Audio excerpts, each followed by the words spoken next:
It was so embarrassing after the fact for me, at least. I was like, I just totally had a moment.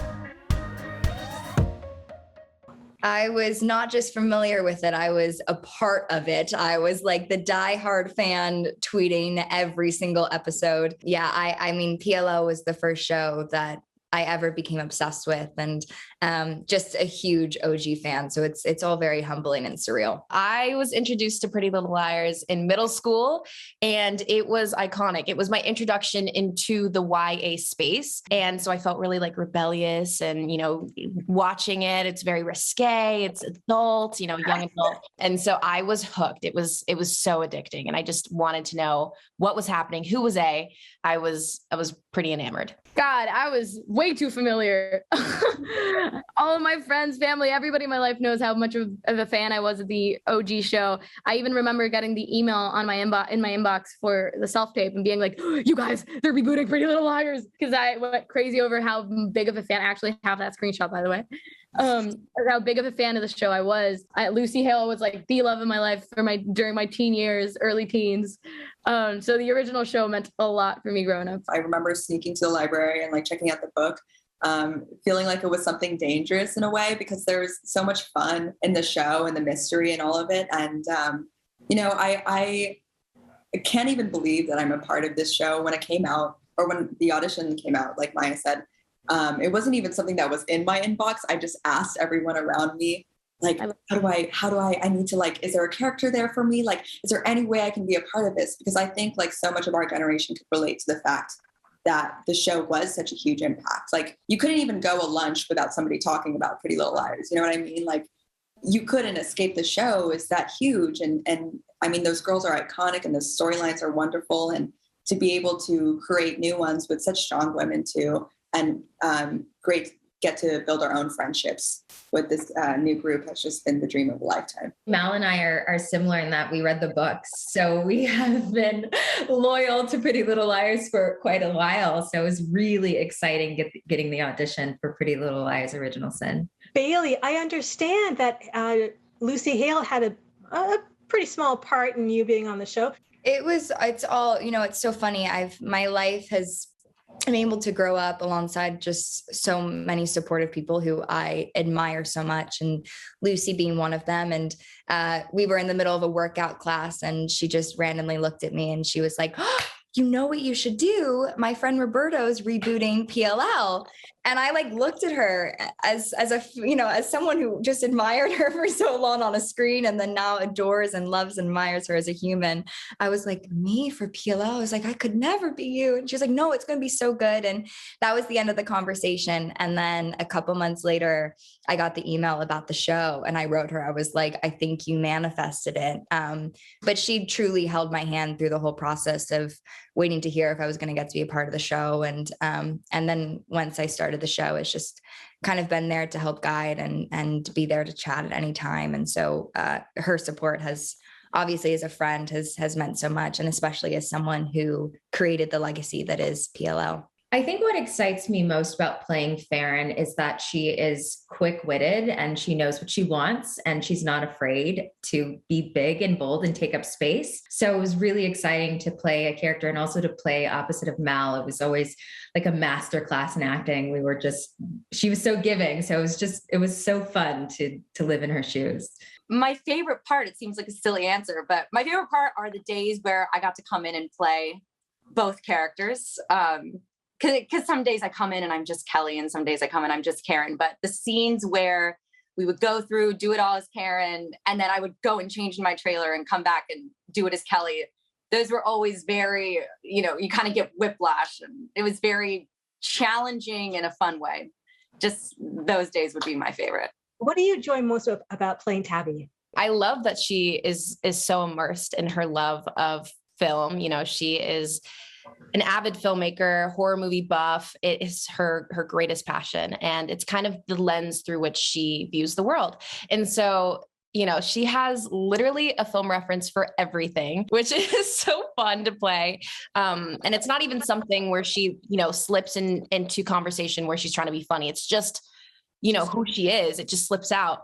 It comes so naturally to her. So I think that's a really cool quality of hers. And she definitely provides some comedic moments to some of the darker things that they're going through. I say the mean girl I channeled the most was Chris from Carrie. And I think I had watched that movie right after getting cast in this part. And again, there are, for any Carrie fans, well, there's a ton of Carrie references, but even the way that I talked to my boyfriend, I was like, oh my God, that's a direct quote from Chris talking to John Travolta in Carrie. So I think she's most similar to her. She's like evil, which is so fun. Now, I do know, Zaria, that you are a filmmaker, and any possibility of you casting any of your castmates in your next movie? Of course. I love them. Of course. I'm like, Mala, come on. We're doing everything together. Yeah. In a project like this, when you get to meet people and kind of instantly bond over things that you never would have imagined. And with Malia personally, I remember one of the first things we ever bonded over was our exact same birth charts, because we're 24 hours apart. We just have 2 different placements. But just in general, like Mallory and I bonded really quickly over theater. And then with the Chandler, we did bond over Hamilton, the musical. I think there was so many little intricacies to every relationship. And it was so special to get to live such a different reality from ours. And I think that in itself created an instant bond. Absolutely. And at the end of the day, we're all living our dream. So I think that in itself made us all connect really quickly. We were all just really excited to be there. The amount of high-pitched screaming. Yeah, I mean, I remember me getting out of the car for the first time and being so nervous. It's like the first day of school, and immediately all the girls were so warm, like just an instant embrace. One thing our creators and producers did that was really immersive of the experience is like we all filmed in upstate New York, which is all far from all of our individual homes. And we all lived kind of in the same community. And so much like the show, we're 5 girls, we come from very different lives and have very different backgrounds, but we're kind of put in a situation where we have to lean on each other and we have to find our common ground. And I think that happened really quickly for us. And that was a really beautiful thing, finding 5 fast friends. And we bonded over being queer too, really quick. Me and you. It's been wonderful to watch the shift of the industry and like how different stories are being told and different relationships too. Me being a queer person myself, it's been really special to be able to represent a trans masculine and a female identifying person's love story on screen. That's not something that happens all the time or even can happen in certain places. And so it feels, I feel just so much trust from the creative team and so blessed to be able to be something for my community. And not even just my story, but everybody's stories. We are representing somebody out there and somebody's going to feel less alone. One of the questions actually asked of Tabby is, what's your favorite scary movie? So let me ask you, Chandler, what is? I don't know if I want to put that out there because I know that the horror movie community, they are very, they're passionate film lovers, but I would say, the Conjuring universe, it holds a special place in my heart because that was my introduction to horror movies. I actually grew up being quite a scaredy cat. And so it took me a while to get into it. But funny story, I only started watching horror movies right before I booked the role of Tabby. And so it was kind of perfect coincidental timing. And ever since I've been hooked. So I would say the Conjuring universe, just like all those movies, that's my jam. Final answer. Final answer. And Bailee, what's yours? It's so great. So my hairstylist / like other big brother, Scott, every time he would come to New York to redo the blonde hair, because I'm blonde on the show, would make me watch a scary movie. So I've now completed the entire Scream franchise, which is obviously incredible. But we just finished the Halloween. I started the franchise. We just finished the first movie.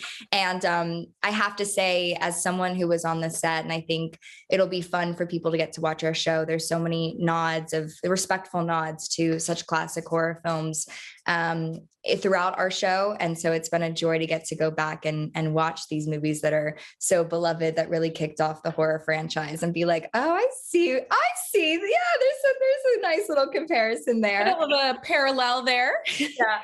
But I'm really loving Halloween because this guy is ruthless. This is my sister's dog, Maddie. She wanted to say hi. Oh. She says to watch the show. Big fan over there. Are you a fan of scary movies yourself? And if so, which one? Actually, I cannot watch scary movies. I have nightmares for days. So it was very interesting being on this show. I love horror. It was always a thing in high school. I loved going with my friends to scary movies at the theaters and, being too scared to walk back to my car. But I feel like I've gotten more into it since being on this show. My little sister just came and visited me and for a week in New York, and we watched a different horror movie every single night. And our show, there are so many little Easter eggs that we reference. Is that a spoiler? There's a lot of 80s, 90s horror films that we reference. And so it was cool to watch it with my little sister and be like, oh my God, that reminds me of this part of our show. I didn't even realize we're referencing that. And you were in another horror movie as well. Yeah, I have a track record with horror now, but yeah, my first ever job was Hereditary, written and directed by Ari Aster, which I feel I was 17 and I'm like, I can't believe I was in that movie. But yeah, I do love horror. I don't know if this counts as a scary movie, but I've always said Hereditary. Oh, Mallory's movie. Yes. Oh my God. I'm Mallory's biggest fan. She it's borderline creepy how much I talk about Mallory. I'm obsessed with her. Obsessed.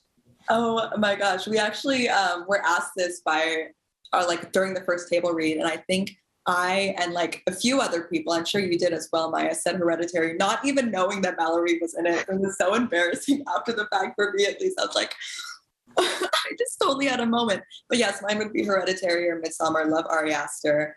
The work he's doing is incredible. Please cast me. Thanks for watching Etalk. Make sure you hit subscribe for more celebrity interviews and entertainment news. And while you're here, why not watch another video? I know you want to.